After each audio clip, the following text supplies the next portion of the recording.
figure as we're walking into the town, it'd be interesting to give you a little bit of history about the town of Melton Mowbray. So, the word Melton comes from the Old English word, Middletone, which was the name of a town surrounded by small hamlets.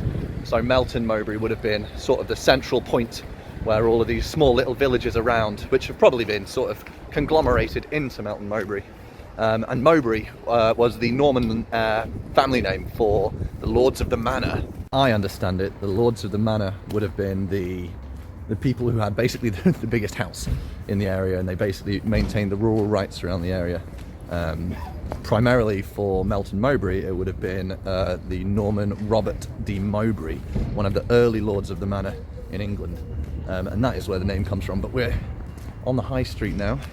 I'll give you a little panorama.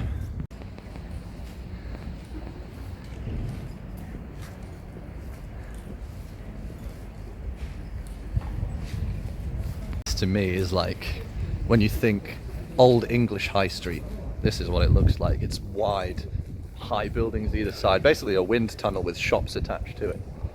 But just look at some of this architecture on like the archways here. It's just stunning. And here it is. This is it, the oldie pork pie shop, the oldest pork pie shop in Melton Mowbray, and the primary reason why I'm actually here. So, and there's no queue. I heard that it was always busy and there was a queue. So let's have a pie. We've got this wonderful sort of picture story of the old school process on how the pies were actually made, which dates back to, I just asked, 1851. 1851 is when this place first opened, which is just truly incredible. That was it. Dickinson and Morris, oldest pork pie shop in Melton Mowbray. As I said, inside, first opened its doors in the year 1851. 1851. My brain is not engaging with mathematics, so I'm just going to quickly go to my calculator and find out how long ago that was. 171 years, by my count. 171 years that pie shop has been running. And I imagine the pies today taste probably quite similar to how they did back in the day. Sorry, just trying not to get run over by a learner driver. That's an awful driving lesson. And we are going to find out. I have one of these, one of the official Dickinson and Morris Melton Mowbray pork pies. This is the real deal. This is the pork pie. We're going to go and find somewhere to sit. We're going to tuck into this Melton Mowbray pork pie and turn this travel vlog into a food review channel. We're doing a little bit of everything today. So we found this lovely bench, horse and a dog on it. It was presented to the people of Melton Mowbray by the Royal Veterinary Corps for granting the freedom of the borough to the Corps on the 29th of September 1977. It's just outside St Mary's Church, near in beautiful Melton Mowbray. And we're going to try, I've already taken a bite, sorry, but you're going to witness what it is like to bite into a real Melton Mowbray pork pie. Oh. That is really good. It was really, really good. You can see why this place is famous for it. Good Lord. Oh. Come to Melton Mowbray, get a pie. The pie finished. We're going to head into St Mary's Church and have a look at the architecture and the stained glass. I'm going to go in and make sure that I've got permission to do all the filming and stuff like that. Unfortunately, there is a little bit of graffiti on it. Shame. Make sure I've got permission to do the filming, and hopefully I'll be able to share it with you. I've got permission to film in the church, which is good.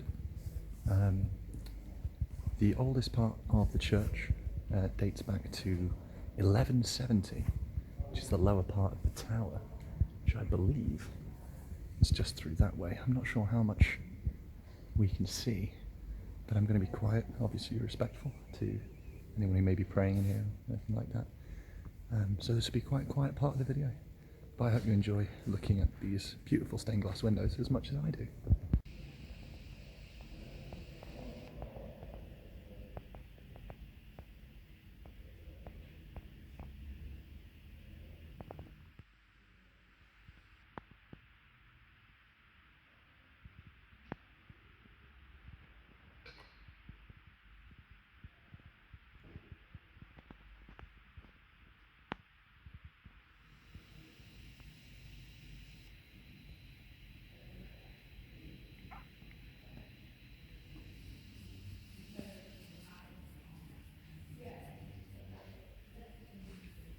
This is a beautiful sculpture of Hammond Bella's brother to the Lord Mowbray. But interestingly, we have this amazing piece of history. This helmet. It certainly looks original. See, it's got some damage on there. May have even seen some action. Not in perfect condition at all, but original, which is more important, obviously. I think the painting on this as well may all be original. There's obviously some slight weathering, particularly on the face down there, but absolutely gorgeous.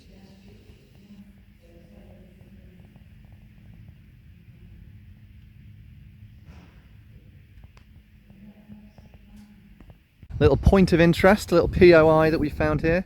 It's a canal lock in the middle of this park, with no sign, apart from this one, but that's just a map. No sign explaining why it's here, what it's doing here, whether or not this was a canal at some point. I mean, it does have the stones on the side. It all looks like very official, but it does just look like someone's taken a canal lock out of the canal and then popped it down in the middle of a park. So that's fun. Evening. Hello, my beautiful white friends.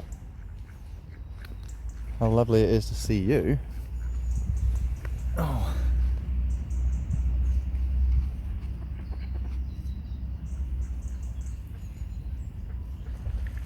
Oh. Whoa. Big stretch. Big stretch. Thank you for that. Lovely. Look at this beautiful old ironworks bridge. Oh my goodness. I know you can't, you won't be able to feel it, but standing on this does definitely have some shake. Some of the floor panels have got a little bit of give in them, so I would say this is quite old. It doesn't make me feel great about standing on it. Look at that. It's quite an idyllic little location, this. And this was an accident. I stumbled across it. This was not part of the plan today. Stumbled across this completely by accident. This goes to show what can happen when you just wander around. I've discovered that there is a pub nearby to St Mary's Church, a 14th century Tudor pub called the Anne of Cleves. So we're going to head over there and have a look at that. One of the older buildings in Melton Mowbray, which is going to be hopefully just as beautiful as the town itself.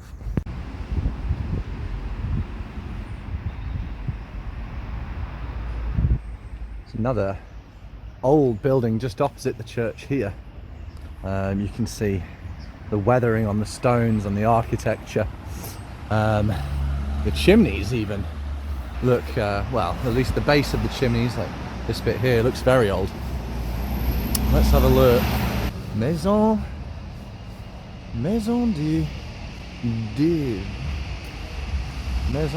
well, it's a house, we know this much. It says above the door 1640, so again, a beautiful old building. It's what, must be nigh on, what, that's 388 years old, 388, something like that. My maths may be off this morning. You can definitely tell I'm not quite awake yet. After 5 minutes of walking around in circles trying to find it, I realised that I'd walked past it twice, in fact, and it was literally, so I came down this path here, and this is the building, and I went the opposite way, twice. But we found it, and we're going to pop inside and have a look, hopefully get permission to take some video of the sort of older parts of it on the inside. I'm just going to go and get a picture of the outside of it from across the road, and then hopefully we'll be able to poke our heads in and have a look around. That is a better look at the outside of the Anne of Cleves. The pub was initially built in 1384, where it was connected to St Mary's Church, and it stayed connected to St Mary's Church up until around about the 1500s. From 1384 to the 1500s it was a chantry priest house, not a pub back in those days. It was actually the residence of the people in the church. just reading on a sign up there that Henry VIII gave this house to Anne of Cleves in, what is that, 1540, which I assume was where she resided until she was either divorced, beheaded or died, or survived. I forget which one she is. Obviously I didn't pay too much attention in history lessons. Let's get back across the road. Sorry about the noise, it's right next to a road. And have a look inside. Wowie. Not only do I have permission to do some filming inside, where there is some very, very interesting and very cool stuff, but one of the members of staff here, who's a bit of a history buff herself, has just come outside and spent a little bit of time talking to me, so I can give you a little bit more information about this place. So as I said, Anne of Cleves owned this house, but she did actually never live here. So when it was originally built in, was it 1384? 1384, I think it was. It was, for a while after that, before it went on to Anne of Cleves, it was owned by Thomas Cromwell. I could talk about Thomas Cromwell's history a lot, but that's not for this video. Maybe for another video though, if we like our history. Basically Thomas Cromwell organised the wedding between Anne of Cleves and Henry VIII. This is one of the reasons why Henry VIII and Thomas Cromwell fell out. As it turns out, Henry VIII did not much like the look of Anne of Cleves, and he blamed Thomas Cromwell for this. Among other things, this led to Thomas Cromwell unfortunately losing his head, and when that happened, the house was then obviously turned back over to Henry VIII. From there, him and Anne of Cleves were getting divorced. She was one of the divorced ones, and she wanted this building. Henry wasn't sure about it, and so the rumour goes that they played cards for it, and Anne of Cleves beat him in a game of cards and got the house. Like as I say, she did not actually live here, as she also got a castle, which I believe was Anne Boleyn's old house, or where Anne Boleyn lived, and I think she would much rather live in a castle than, even though this is a beautiful house, a castle would definitely be better. Here, out in the back garden, would have been the original entrance to the house. Look at the weathering on the stone on the archway around it. Just magical. The door, unfortunately, is not original, but all of the stonework is, and oh my goodness me, there's a small bird's nest just next to the door in that little alcove. Isn't that magic? While we're out in this lovely pub garden, I do have another little piece of knowledge that the wonderful lady in the pub shared with me, which is back in the days of Henry VIII, any illegitimate children of his were not allowed to actually be buried in the churchyard, so they were buried basically as close to the church wall as possible, which is this wall here. She doesn't believe that there are any illegitimate burials, you know, in this garden itself, but around this area, around this wall, would have been where they would have originally buried the illegitimate children of, I assume, Henry VIII, which I'm assuming he had a few of. A stunning piece of history. The wall is original. I'm not sure about the satellite dish. I think that might have been added later, but there's a nice little tidbit of history. Say original, it's probably not 100% original. These stones along the bottom, of course, they do look like they are very, very old. Some of the brickwork up the top, though, I think has probably been updated and renovated, but for example, like bricks like this have obviously been there for a very, very long time. And there is the Anne of Cleves, which we believe was originally a single story. Obviously the second story has been added. This little bit here is a new, but all of the brickwork on the outside of the wall here is the original brickwork. And let's head inside and I can show you something very, very interesting. I'm hoping it's going to show up okay, at least on video, with the reflection. But just past this perspex up the top here is the original thatched roof of the original building. We have some amazing swords on the wall here as well, which I'm not gonna lie, I'm assuming that they are replicas, along with the artwork. Obviously there she is, Anne of Cleves, Some beautiful old pottery across the walls as well. The security camera I don't think is original either. And just some of the chairs, the benches, this looks like it's come straight out of the church, which it may have done. I'm going to go and ask about that. Before we go back to the chairs, which I do want to talk about still, we have now found, or I've been shown this, which is a monk's prayer chest. So look at the way that these old locks work, which is literally just pieces of wood. And what people would do is they would leave offerings inside this that the monks would collect and then pray for them, in theory. And you can see that it is hewn from just one single piece of wood. It is just a log that someone has cut out and added these magical wooden locks. But you can see on the inside it's just a log that someone has hollowed out. It's a wonderful, wonderful piece of history. You also have some weaponry up here and some armour, which unfortunately was here when the landlord took over. So we don't know any stories about that, but we do have over here, I can get the video to work. This is a picture from 1927, and this would have been, or is now, the car park at the back of the pub. And there's all this old wooden pieces all over the place. This place is just absolutely teeming with history. So back to the chairs. Stained glass in the inlay, which is just gorgeous. Obviously it's very close to the church being just the other side of this wall. The chairs themselves were here again when the landlord took over, so unfortunately not a lot is known about the history of them, but you do have these two pieces over here that I completely glazed over when I was looking at this. And you can see the woodwork here.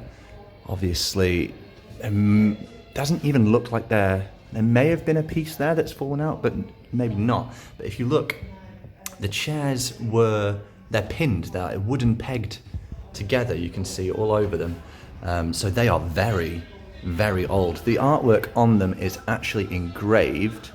After talking with the lady who works here, we believe that obviously the paint I don't think is original. You've got Richard the Third, I believe, just here. And yeah, they are just stunning, stunning pieces. The thing that was pointed out to me is the beaming, you can see, is all pegged together as well. Some original ironworks up there, but there is this partition down the centre that we believe there would have been something that comes down here to partition this area off, as animals were also kept in this building. The church's animals would have been kept in this building. And all of the beams are just gnarled and old. Stained glass windows again, some tapestry. This is a magical place. We are outside the Anne of Cleves now. I've been in there well over an hour chatting to the people in there. And just as I was leaving, they gave me one last bit of information about the place. Well, up there in this window here, there is a cat currently. Apparently, in that exact window, as a regular occurrence, there used to be just a naked man that would walk around with the blinds open and the lights on, not caring about anything, showing it all off to everyone in the pub. Like I say, apparently it was a fairly common occurrence. So there's not necessarily a bit of history, but a bit of fun information about the place anyway. The plan now, I think, is we're going to head back into the high street. I'm going to do a little bit of perusing of the shops, a little bit of shopping, retail therapy as they call it. I'm not certain that there's much more to see or talk about, so if anything comes up I'll share it with you, but if not, then I will see you probably back at the hotel. As it turns out, we are not quite done yet. I've just been in this wonderful shop here with the backwards writing, called the Fair Trading Post, which is basically an ethically sourced shop where it comes from all over the country, and the artisans who create the products for them are all fairly paid, as it should be.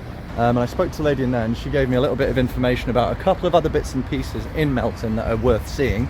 I think we've got about an hour and a half left of daylight, so we're going to try and see them. But there's apparently a very small church up this way called St. John's that has a little bit of rich history associated with it. So we're going to head up that way and see what we can see. I believe this is the church in question, St. John's. It's a Catholic church, one of apparently 2 Catholic churches in Melton Mowbray. So we're going to see if we can find out some information about the history of it, but apparently after speaking to yes, St. John the Baptist, the Roman Catholic Church. Oh no, it's closed. Oh, tragic. But apparently they were talking about closing this, and due to a massive amount of public outcry, they had to cancel those plans. But it is quite a small church as far as churches go. It's still a gorgeous building though. Is there any information? No information about when it was built. Oh, what a shame. I'd love to have been able to go inside, but it appears to be one of those churches that you can't necessarily visit for fun. Been quite a lot of talk about churches today, I'm sure, but to make it quite clear that I'm not a religious man by any stretch. I am, however, a man who loves his architecture. There is a museum just behind me there as well, but unfortunately it looks as though the door to that is closed as well. I'm going to go and have a look. It looks like there's a sign on the door. Maybe we can glean a little bit of information from that. A great place for a hanging basket, but it is the Melton Carnegie Museum, Town and County, the story of Melton and the people who have made it their home. Unfortunately, as we can see from this sign here, it is closed for refurbishment from the 19th of December to the 8th of February. I'm a little bit late or a little bit early to actually go and see it, depending on which way you want to look at it, which is a shame.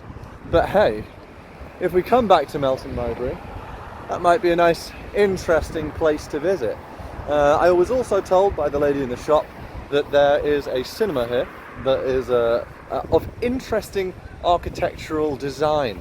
So we're going to go and poke our heads over to there and see if we can see what's so interesting about it.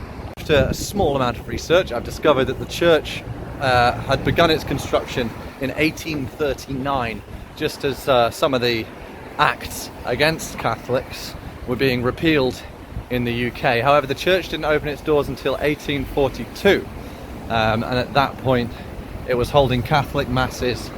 Obviously they hadn't been allowed to, if I remember correctly, for a small period of time, shall we say. So that's the story with that one. There's a little bit of contention about who the actual architect that designed the church was. Can't find out that much information. It doesn't seem like there's a massive amount of information on the internet about it, other than the dates that it was constructed, which is a shame. But we're heading back onto the high street. We're going to go and find this cinema and hopefully be interested by it. I think that might be the last thing that we do today, as the light is starting to fade slightly. Although I've also been told in that park that I was in earlier with the strange canal lock just in the middle of it, apparently there is a bandstand there that has some interesting history associated with it as well. So we're going to go and poke around there and see what we can find as well. So, going on a little bit of a sideline, I just picked up this jacket to match my trousers from the Age UK shop, and the lady in there told me that if I go out here, go left and past the Wetherspoons, there's a war memorial garden that has an archway or a gate with a small hole in it where they used to hand out alms to the poor. So that sounds like an interesting little bit of history as well. So we're going to go and see if we can find that. She did give me directions and I've forgotten them, so I'm going to have to probably look it up at this point. This is the same park that I was in earlier with the canal lock in it. I'm not, because there's a gate back there that I came in, but I don't think that's the gate that the lady was talking about. However, I have found this. This, I assume, is the bandstand that I was told about. Looks like it's got a little plaque on it, so we can do some research. Oh, this was put up in 2009. This plaque was unveiled by the Lord Lieutenant Jennifer Lady Gretton to celebrate 100 years of band concerts and the refurbishment of the Carousel bandstand. So 100 years. So that would mean that this was built in 1909. It's a nice bit of easy maths there, at least. See if we can get back and get a better view of it. 1909, and there it is. I'd be remiss with myself if I didn't come up into the bandstand and do a little performance for you. And while my finish is not very good at all, well, non-existent, this is basically my version of Yevon Polka by Lol Tuma, who, if you don't know the song, fantastic song, you should look it up. The original artist also got together in 2021 and did an updated version of it, like a Zoom concert kind of thing, and it was incredible. I'm just gonna leave it at that because the words are all, the rhythm's there, don't get me wrong, but the words are all wrong. But yes, it's a 110-year-old bandstand here in the middle of Melton Mowbray. Just another little tidbit of history for you there. As it turns out, I was on the complete wrong side of the park for the gate, but I'm glad that I managed to find the bandstand. That was nice. I found, oh my goodness, yes, it's right there. Let me show you what I found. This is the war memorial for the Royal British Legion of Melton Mowbray. These things are always obviously quite poignant and meaningful. It's quite a very, very nice one. Very, very nice one. And this is the gate. This is the gate that I was told about. So, allow me to read you the plaque above it. The door through the trap of which bread was doled out to the poor was in former times part of the limes, which stood on the site now occupied by Woolworths in I think that's Sherrard Street. And so this would have been the hole that the poor, there's a nice staircase up there, the poor would have had their daily bread dished out to them. The fact that the plaque says Woolworths tells me that it might be slightly outdated, but I'm glad we found it. That's a nice little bit of history. As you can see, the sun is beginning to set on this wonderful day in Melton Mowbray. I don't know how long this video is going to turn out. It's certainly going to turn out longer than I anticipated, but we're going to go and try and find the cinema now, and that'll be our last stop of the day. And then I'm going back to the hotel because I've been walking around for, let's see, what time did I leave? Must have left about 10, and it's now about 3:30 on the way to 4 o'clock. It's been a long day, but a very good one. God knows how I missed this on my first pass through the high street, but it's a Baptist chapel erected in the year of our Lord 1872. Not quite as old as some of the stuff that we've seen, but a gorgeous, gorgeous building nonetheless. Another wonderful piece of history here in the town. This is it, the Regal Cinema. Look at the fronting, the tile work, the colours. I don't know much about this one. I was only told that it's something that I should see. There's an interesting piece of information that I gleaned from one of the people, is these stairs here. This is one of the very, very few buildings in Melton Mowbray that can never be accessible to people in wheelchairs, because the stairs themselves are actually protected. So they are actually fully legally not allowed to put a ramp in. It's an interesting piece of information. I want to get a little bit of a closer look at this tiling. You can tell it's seen some stuff, but this is very, like, I don't know, 70s, 80s, something like that. As you can, the weathering on it, oh, that's not the angle, the weathering on it and all that is quite obvious. The windows, let's see, that one's had something thrown through it, but you can see the framing all up here is all very rusted and old and original. That's certainly coming to see. An interesting fact about the steps as well. You'd think they might just pop something like a wooden ramp on top of it. I suppose they are very steep as well. Interesting bit of information. Thank you, the Regal Cinema. Well, that's not an ideal end to the day. I suppose I should move the car. Whoops. That's a shame. Not the note that I necessarily wanted to end end the day on, but that's what you get for not listening to instructions correctly. I have found the actual hotel car park now, so hopefully that'll be the last parking ticket that I get this week.